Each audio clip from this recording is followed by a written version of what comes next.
অষ্টমীর সকাল মানেই লুচি আর আলুর দম, কিন্তু তার সাথে যদি পনিরের এই রেসিপিটা থাকে।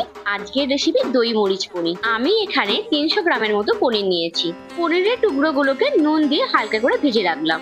এবার টক দই, আদা কাঁচা লঙ্কা বাটা, গোলমরিচ গুঁড়ো, ধনে গুঁড়ো, লঙ্কা গুঁড়ো, কোনো হলুদ গুঁড়ো কোনো ব্যবহার করব না, একটু কাসুরি মেথি দিয়ে ভালোভাবে একটা পেস্ট তৈরি করে নিলাম।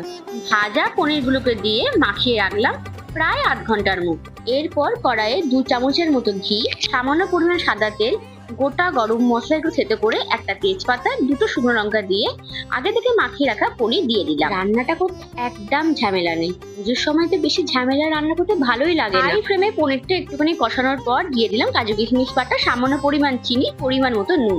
মিডিয়াম ফ্লেমে আরো 5 মিনিট কষিয়ে বাটার, গোলমরিচ গুঁড়ো, গরম মশলা গুঁড়ো দিয়ে নামিয়ে দাও। এই ঝটপট রেসিপিটা তোমরা ঘরে করে ফেলো আর তার সাথে সাবস্ক্রাইব করো। টাটা।